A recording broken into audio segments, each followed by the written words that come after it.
The following Earth Angel Media presentation is brought to you commercial-free as a gratuity from the sponsor-producer named after the show. Please consider their message. Find other high-value shows listed at earthangelproject.com. Enjoy the show.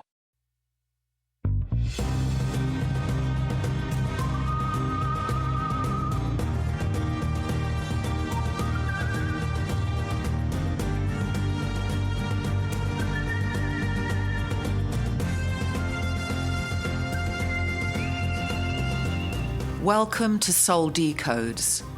Join us as we wander off the path to find the ideas that fascinate.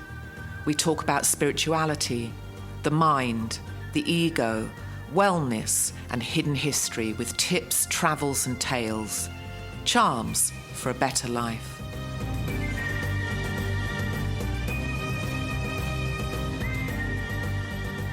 Sarah, Tirri, thank you for once again coming to the treehouse. Thank you for having me. It seems like forever, even though it's just been a week or so. I know.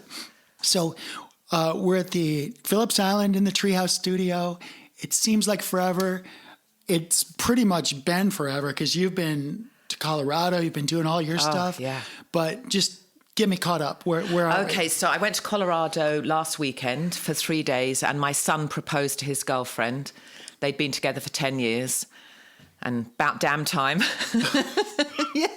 And it was beautiful. It was right, the mountain range was behind, and he had this massive heart, and she didn't know, and it was romantic. It was like storybook, and I cried, and everyone was crying. So that was lovely. Being at the altitude beautiful. was a little taxing for some people, 6,000 feet, but I was fine. And I was on this mountain range, and I could hear the wind start up at one end, and I could hear it come down the mountain range. And it was so atmospheric and powerful place them out. I couldn't live there though. I love Florida. So I'm back. And how about you? What have you been doing in the intervening time? Trying to get some sleep sometimes. It's like, so, but it's all fun. You know, it's funny, like when you're working for a living, like I used to do. Not that I don't work now, but you know, when you used to work for the paycheck and yes, working for the machine, working for the man, yeah. Working for the machine. But back when I used to do that, it was a different type of tired. So what I mean is, like when you're a child and you're tired at the end of the day, but it's because you're doing things you want to do. Mm-hmm. You're playing frisbee, climbing trees, hitting baseballs, jumping fences. You're literally doing things, creating artwork, playing with your... So you're stimulated, entertained. Yeah, it's a different type of tired. Yeah. And then, so when you're a child, there's a certain type of tired, and then the end of the day comes and you just crash into your bed like it's game over. Yes. And you sleep all night. Yeah. And but then when you start to get into this, I call it the fake world, the synthetic world, where you're trading... The mirror world. Well, you're trading your valuable time, which is our most valuable thing we have, for something less valuable, which is money. You trade your time for money. Yeah. And you get exhausted and you can't pay your bills and you're just doing all of this stuff. And you wonder why you're tired, but you're also like emotionally tired. Yeah, we like don't see an end to it You're either. just wiped out. And you end up... And it's relentless. And you end up losing hope. Yeah, Well, wow. So now that I'm past all that... Now you're an entrepreneur. But now, you know, I've got multiple streams of cash flow coming in, and it's a different type of world. So now I'm back to just being tired. Stimulated, doing what you love to do. Well, that's it. Yeah, it's my days are filled with things that I want to do. You have to accomplish, and just like you. And I want to find out more because, you know, you and I are still relatively new friends, and there's so many things I want to learn about you because we're kind of kindred spirits, but there's still so many unknowns in terms of what you're all about and what, you know. So this is kind of fun, but my point is... There's something I wanted to talk to you about. You can finish that because this is an area we haven't talked about before. Okay. So I'll wrap it up. I'm just sharing with you that I'm tired, but it's not bad tired. Yeah. It's the old-fashioned child good tired. So then let's not use the word tired. right? Because tired implies something a little negative. Okay. Fatigued, the French word might be, but there's something. We have to make up a word if we can't find one. All right, so, but it's a different tiredness for sure. It's time for me to recharge. Recharge like a Borg, like a Borg in Star Trek. Right, you go into your chamber, plug in and recharge. So, but anyway, so you had some things on your mind. This is your show, your podcast, and I'm doing what I do with the rest of the world. I'm a facilitator. I want to bring you towards whatever your end goal is, whatever you want to accomplish. Well, I can talk about my end goal. Okay. But firstly, I want to talk about a podcast that I looked at last week. So in a previous podcast, I talked about the fact that I'm opening a radio station. And Frank is my co-host. So Frank said to me, Sarah, take a look at a podcast called The Why Files. Have you heard of that? It sounds interesting. It does, doesn't it? Yeah, I think the name alone is really interesting. Yeah, okay. Because it's a spin-off from the X-Files, and I loved that show in the 90s. And then it could be just the letter Y, but it's not. It's the question, isn't it? It's the why. And so I just thought, this is going to be really interesting. So he has a 45-minute show, and he has a conversation with a goldfish, which I find really irritating because he's filming the voice of the goldfish, playing it back to him and having this conversation, but he's very interesting and his subject matter is fascinating and his production is very good. He must be banking because he's got a beautiful studio, and I can understand why. So this particular, I can't remember off the top of my head, but maybe we could run this. I can't remember the name of the episode, but it was dealing with the fact that we are in an environment where we're subject to alien hostility, in that the negative energy of human beings is feeding some species that we're not in control of. And all this is going on. And he went into a 45-minute thesis about what this looks like and why, putting all this information together. And at the end of it, I just thought, all he's done is reclassify the devil. God's not in control of everything he's created. This is the new devil. And so I didn't agree. And it was very, very fearful. If you start buying into this, it's very, very fearful. But I can pull back my consciousness, so I'm fine with it. And at the end, he actually talked about what I wrote in The Mirror World, that you can overcome this negativity, but you've got to regulate your own mind to do it. And you've got to be positive and raise your vibration. And at the end of the day, we can defeat these bloody aliens. But why we keep wondering about a devil? Why is the human need to have an enemy? Why can't we understand that God created this and there's a purpose for it, and it's delightful if we can regulate our own minds, and there's human flourishing for all, and that never seems to be put out there. Yeah, it's fascinating, and I love your interpretation of this. He's presenting basically a modern day devil, and it's fascinating. Humans, we tend to try to create. We're creators, right? So we tend to try to create things that don't exist. So I'm not saying a devil doesn't exist, but I've had the question posed to me before. Do I feel like the devil is the real thing, or doesn't it? And to me, it doesn't matter. The devil to me is persona non grata. It's just either the devil exists or the devil doesn't exist. But you're not going to give it a reality. But the truth is, it's like, okay, so we won't know what the truth is for that until we know the truth, right? Yeah, which we can have belief systems one way or the other, which is fine. Very important. But the truth is, this is not, Jolie versus the devil. This is not. What do you think, though, of humankind being always? There's an influx of negative data about the nature of reality. But so this podcast talked about the moon being hollow. Okay. And there was an alien base up in the moon. Okay, so does that? I mean, this is. So look, this paranoid. I mean, but I'm fine with it, and you're fine with it because we can regulate our minds. But this is poisoning a lot of people. Well, okay, so look, the moon is either hollow or it's not. It's a projection or it's not. Right, it's cheese or it's not. I mean, it is what it is. This is about each of us having a consciousness, a creative consciousness. It's not me versus the world. It's me versus my best self. It's me trying to bring conscious coherence, like a resonance to myself. Yeah, raise your vibration. Yeah. It's about us being the light. So all of these are conscious. This is what I call static. It's literally... But you're in a position where you're evolved enough to understand this elevated position of perceiving the world, but a lot of people aren't, and they buy into this. And I've decided I'm not going to watch any news, any TV, look at any type of conspiracy theory, and I'll listen to podcasts which give me more information, because that's what I like to do at night. I like to listen to podcasts. But not... And I don't buy into this because I'm in my own bubble. I talk about that in the mirror world. I'm taking care of my own bubble. Right. And then I put on the BBC News stupidly last night, and I saw what was going on in a certain part of the world, and it was just a bloodbath. And we're infiltrated with a massive amount of negativity. And my suggestion to the listeners, just for a time, just check out, just pull back, and don't worry about the rest of the world, because there's 7.5 billion souls living on this planet, and just take care of your own vibration. Right. And so you and I diverge a little bit there. To me, like I was sharing, the moon is what it is.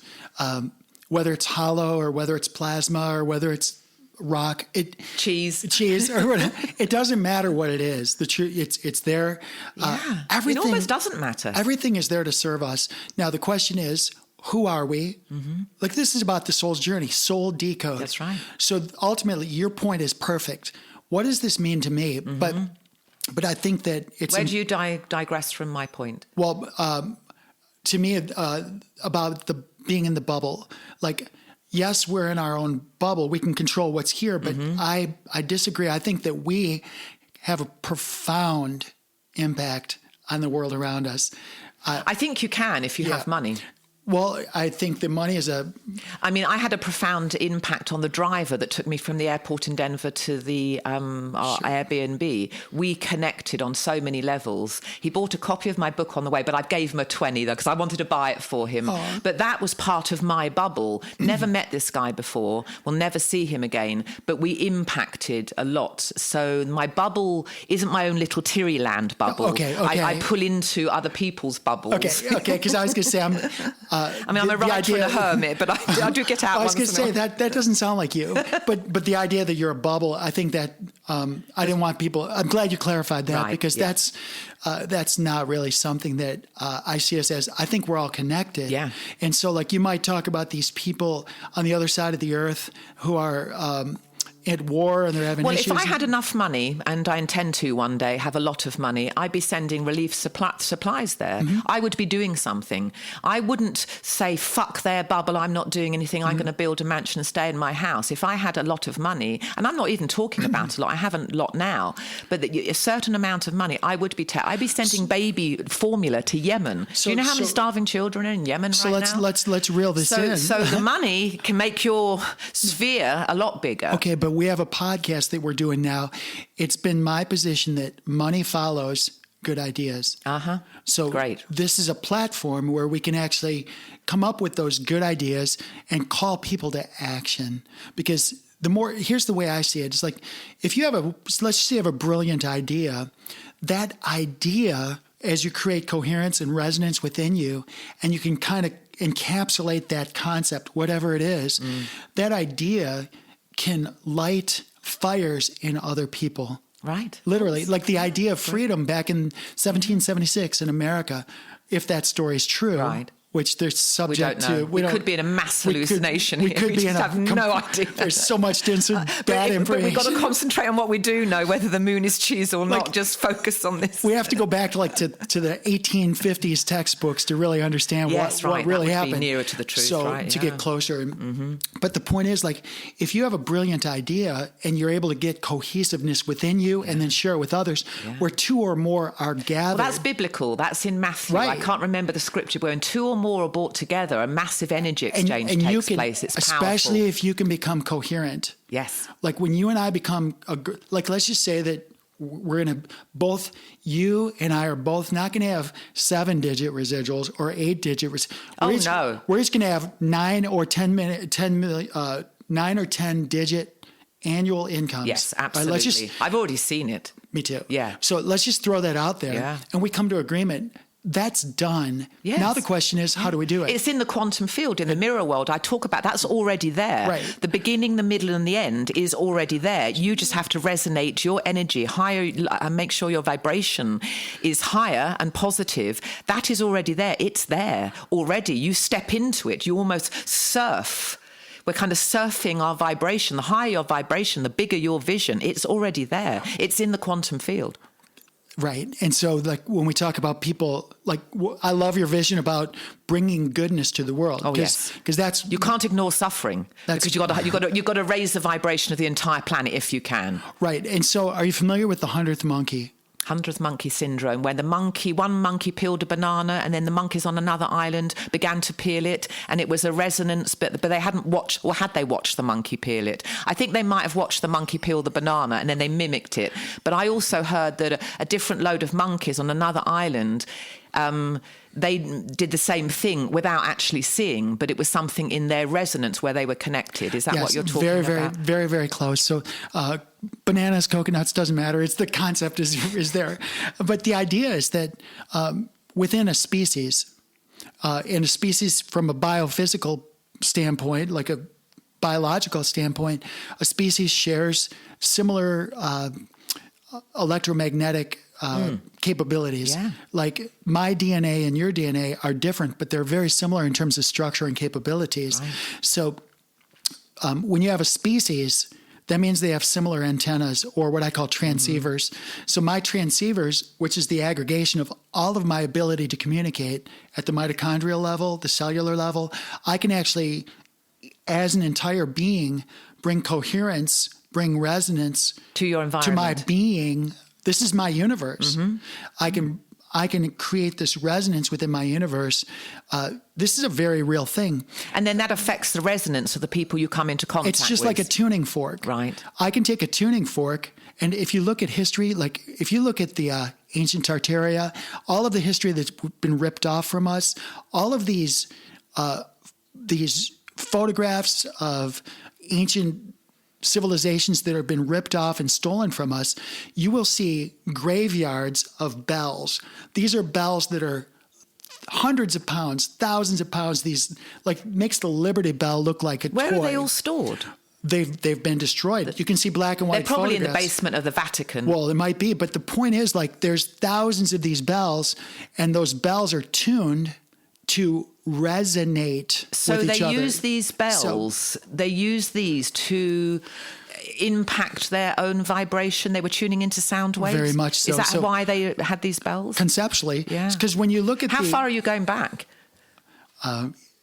Well, time doesn't exist in my world. So, right, but if you look Egyptians, when you look Phoenicia, even if you go to Central and South America, some of these ancient villages, right? Okay. When they set up the village, one of the first things they always did was put the bell, so the bell would resonate. Now, certain things happen when you have. Okay, so let's just talk about. We're going to be all over the board on this, okay. We'll get back. But let's just talk about light. Let's just talk about light, like sunlight, right? Mm-hmm. Is it particle or is it wave? Is it particle? If sunlight hits my skin, is that a particle hitting me or is it wave hitting me? Well, it's both. There's this particle, which is like it acts like a ball. It bounces. So the double slit experiment. It's the double slit. About waves and particles, didn't they? And depending on the observer, was how they shaped reality, which was the mirror world is based on that. That impression of this idea that somehow our consciousness is affecting the particles and waves was very interesting to me. Right. So we have to have that discussion because when you can look at the work of Dr. Masaru Emoto, which is where he studied the effect of consciousness on water. Oh, I love that. Okay, so send me the link to that. But so if our consciousness can affect water and water can remember what it experienced. How do we know that? Well, it's been repeated multiple times. I'll show you. How do we know what water's thinking? Well, water doesn't think itself. So we're all over the board already. I know, that's okay. But let me just, I liken it this way. Okay, so remember back when we were kids, or not kids, but young adults, they had floppy computer disks. Yes. And you'd have to put the computer disk in and it would show nothing. It would be functionally nothing. Yeah. But you had to configure the disk. You That's right. You had to format the disk. Yes, I remember formatting those bloody things. I know, right? So you put the disk in, formatted the unformatted disk, and it becomes formatted.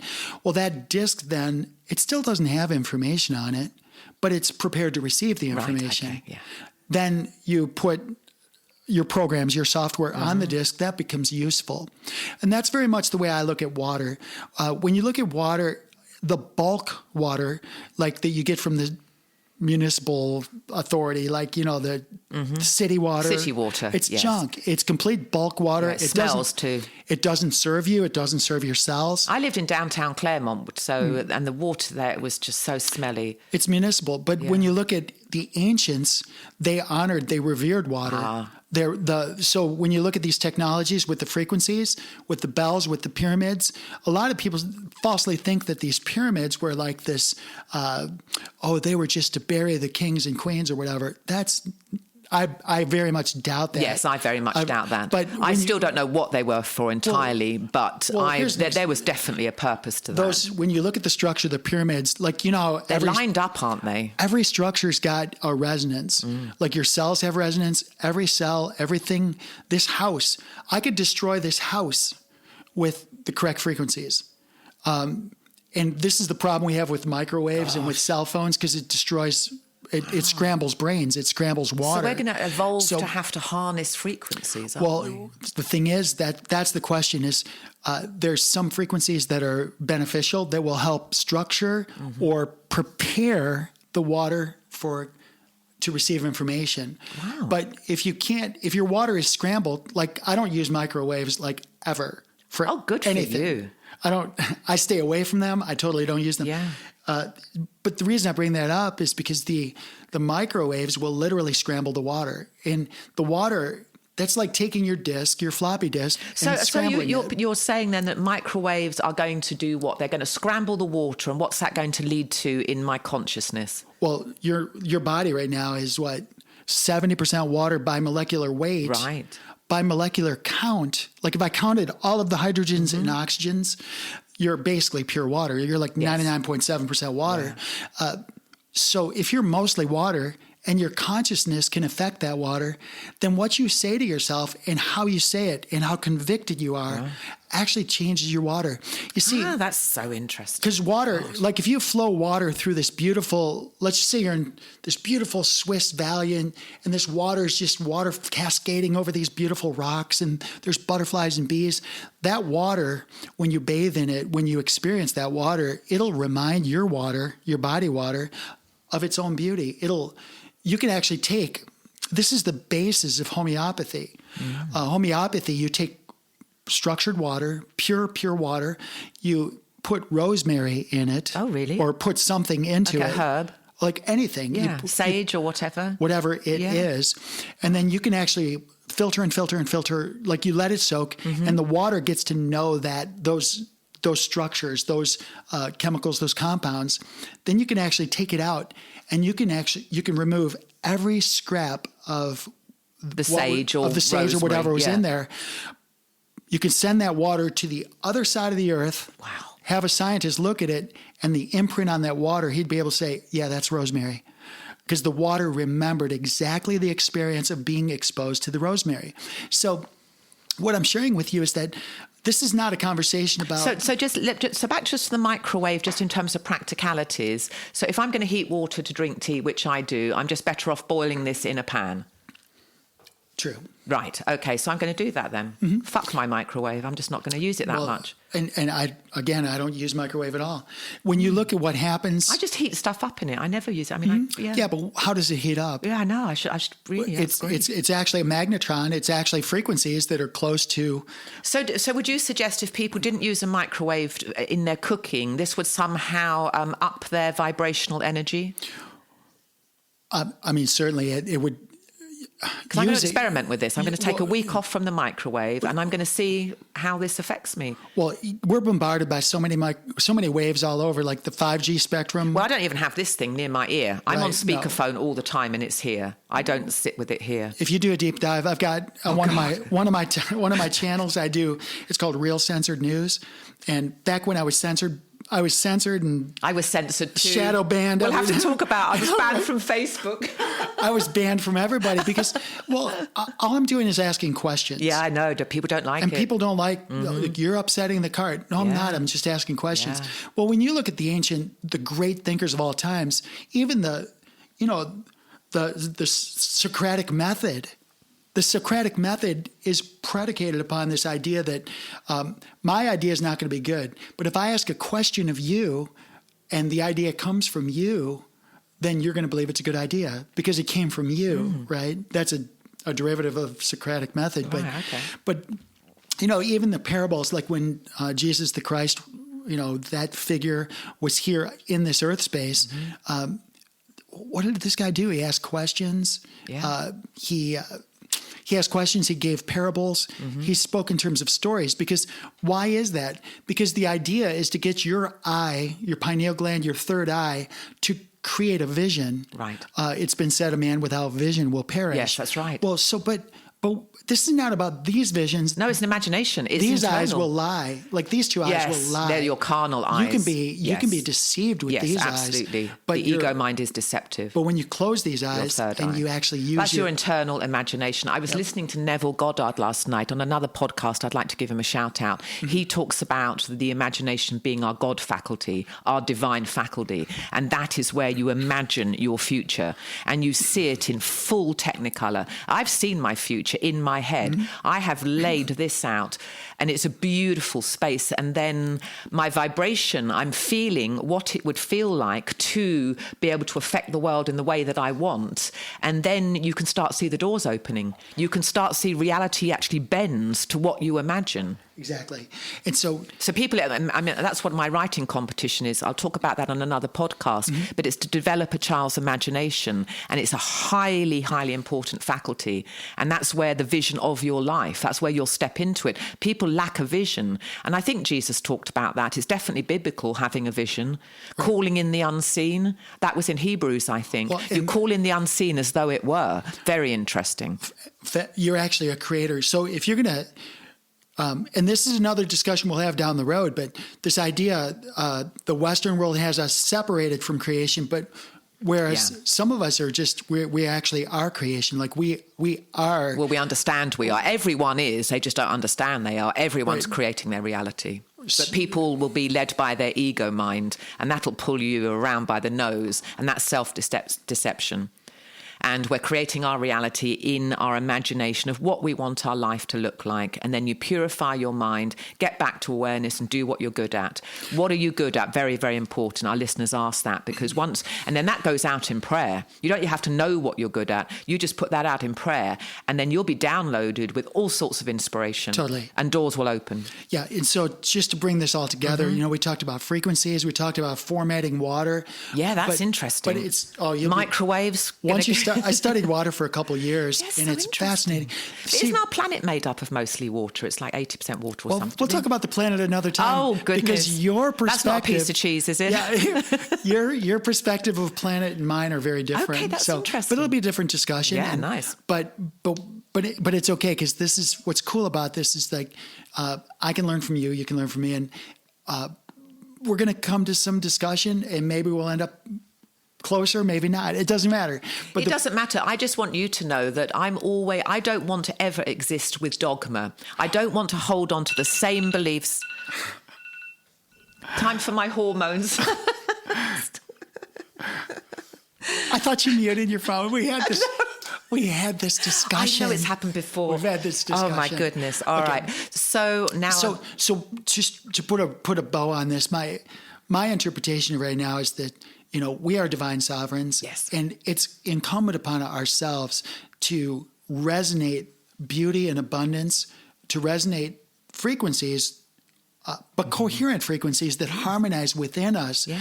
It's the idea of being the light or being the change that you want to see. Quite. So by doing that, we influence our water. Our water remembers. So you can even go to bed at night and the water remembers all of the beauty you experienced during the daytime. Really? I'll study between now and next time. I think his name's Victor Schauberger. Okay. Did a lot of water, but water is capable.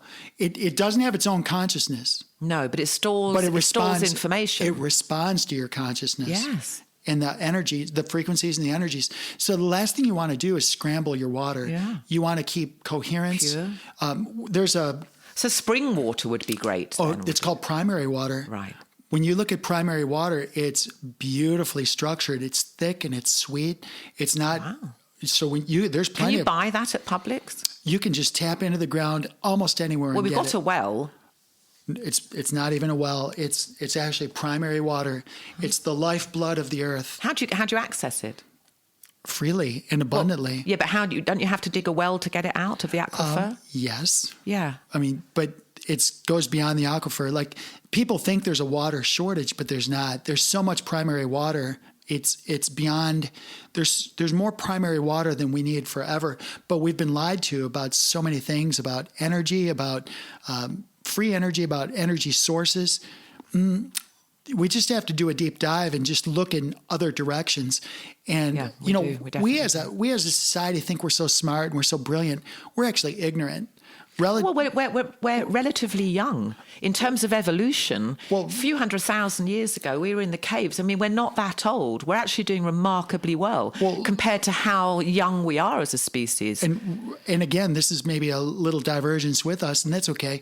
But I think that our history that we've been put out there is an absolute lie. Do you? A lot of people think that. I think there's almost like... Graham Hancock thinks that. He's an interesting guy. Graham is fascinating. Yeah. I listened to him for a while and stopped and, he and I diverge on some things. Sure. But the thing is, like, I think there's about 1,500 years of our most recent history that's been erased. Gosh. So there's For what purpose was it erased then? For control and power? That's a good question. Just keep us ignorant and then we'll just follow like sheep, that kind of deal? Well, to a large degree, yes. Yeah. But I think that, you opened with this idea of aliens and feeding off of our negative energy and stuff like that. This is a training ground for us to become powerful. This Earth space. Okay, so let's just say there's aliens. Like, when I went through... Years ago, I went through commando school, all right? And we would take commando school is where you learn how to fight and be a part of a team that's accomplishing a mission. Jesus. But what we would do is on one day, we'd be in the commando patrol, and on the off days, we would be the aggressors.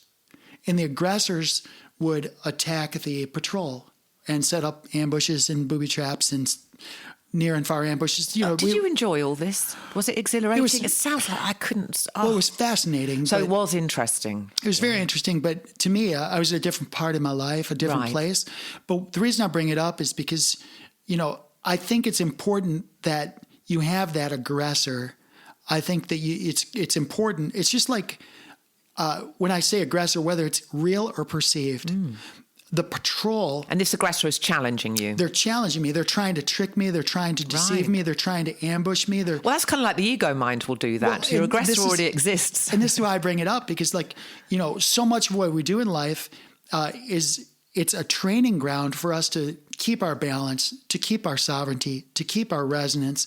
And yes, you will be exposed to these stories and these threats and I call it fear porn. Yeah. It is fear porn. Yeah. And, these people, their eyes get big and they get this rush. God, and they become, just like you'd be addicted to porn. Yeah, be pulled into it. They get pulled into this fear porn where they don't understand that they have the ability to make a difference. Yes. They have the capability of making a change.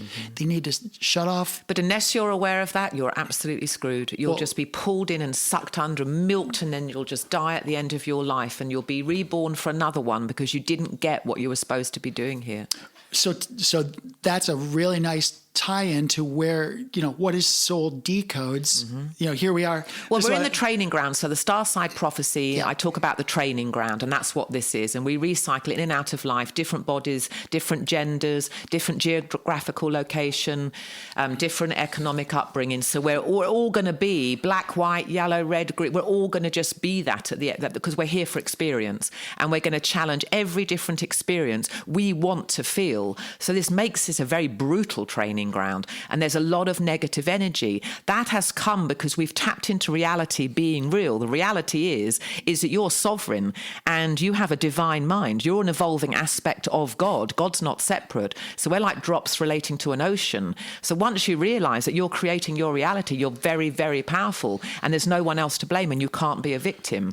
Now that can take you a few lifetimes to wake up from that, because people, and especially in the modern world, they'll be sucked into all these stimulants. I mean, 30 years ago, we were much more free because, 30 years ago, there may be 4 channels on the TV in England. So you weren't pulled into this massive exposure on the internet. But we're here as sovereign, creating our own reality. It's not done from an outside source, either the devil or God affecting us. We're calling all this in from the unseen. We're manifesting. So it's your interpretation, your perspective. That's how I'm living it. I'm living that as though it's real. Because I want to put closure on this topic. Yes. You brought up this issue of these people being slaughtered. Bloody aliens.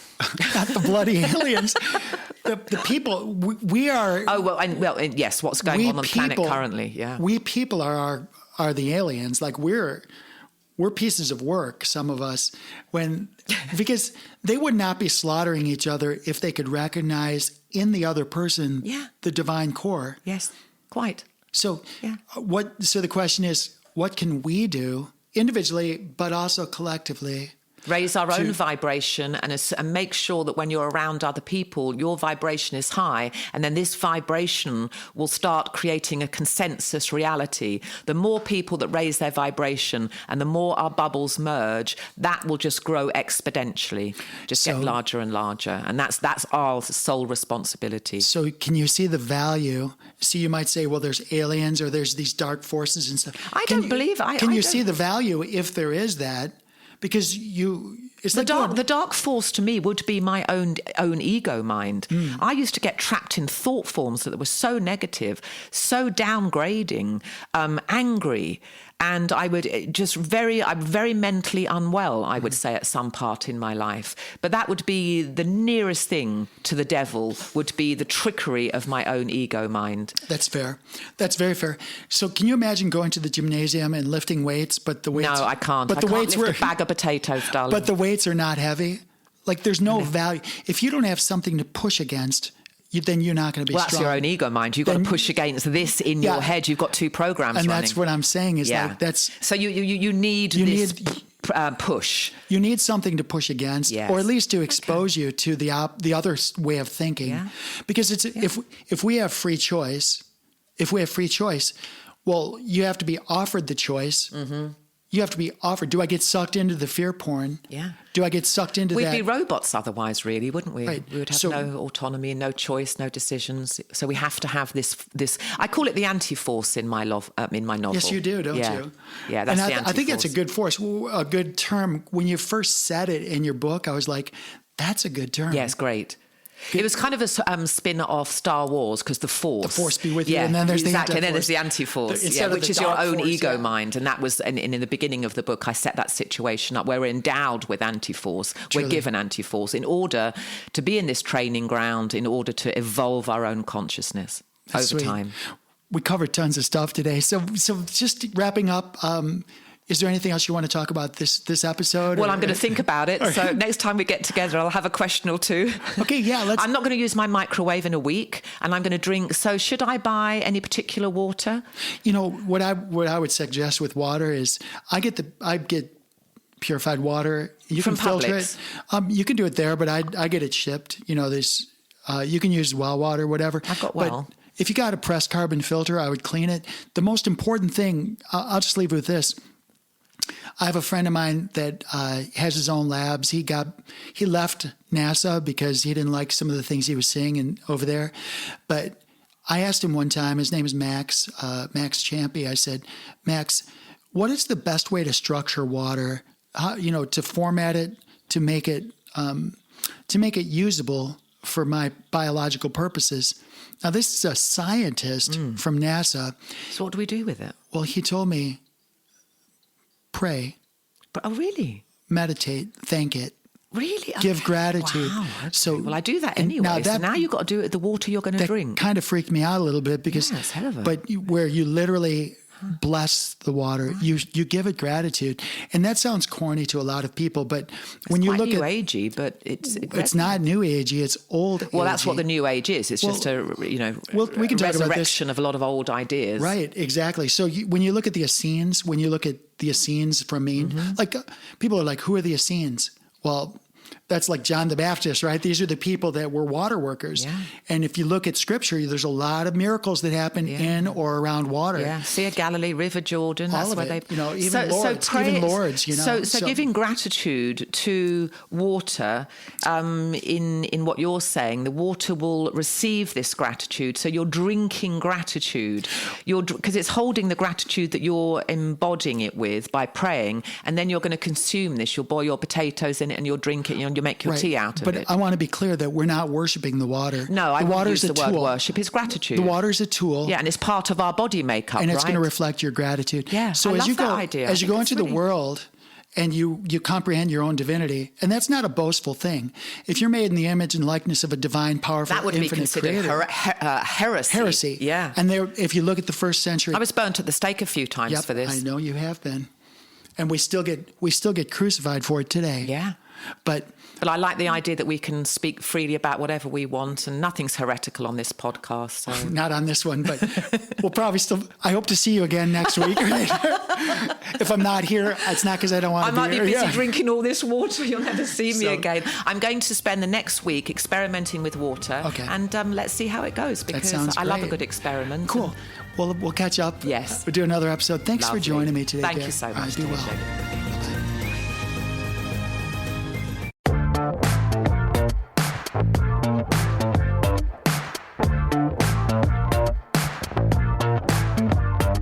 Soul Decodes, a feature presentation, airs every Friday on the Earth Angel Media Network.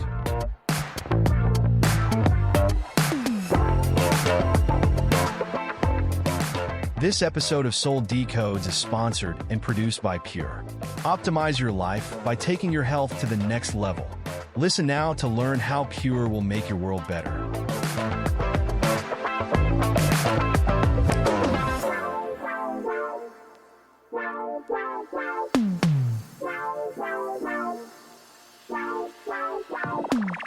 Pure is an American-based distribution system of online portals that give discounted access to clean, potent, natural, and ethically sourced healthy solutions for fat loss, muscle gain, immaculate skincare, immune system support, whole body cleanse, physiological balance, and performance support for athletes of all ages. Pure handpicks the best products and nutrients from world-class companies, always adding to their quickly growing wellness lineup that now includes Korean skincare, medical-grade nutraceuticals listed as pharmaceutical alternatives in a physician's desk reference, and healthy coffee that rivals the world's best, but for only about $1 per cup. Soul Decodes listeners looking for vitality, youth, beauty, and better health can get 25% off retail by visiting livepure.com/Sarah Tirri and signing up for free as a preferred customer. If you are a content creator, influencer, or home-based entrepreneur looking for worldwide cash flows from the emerging gig economy, Pure's state-of-the-industry brand partner affiliate program can bring you up to 7 different payment vectors as bonuses. As a content creator aligned with Live Pure and Earth Angel Media, you will enjoy massive co-marketing benefits, including a cutting-edge website that is personally branded to you or to your business. Sign up as a brand partner at livepure.com/Sarah Tirri, or drop us a note at connect@earthangelproject.com to get more information.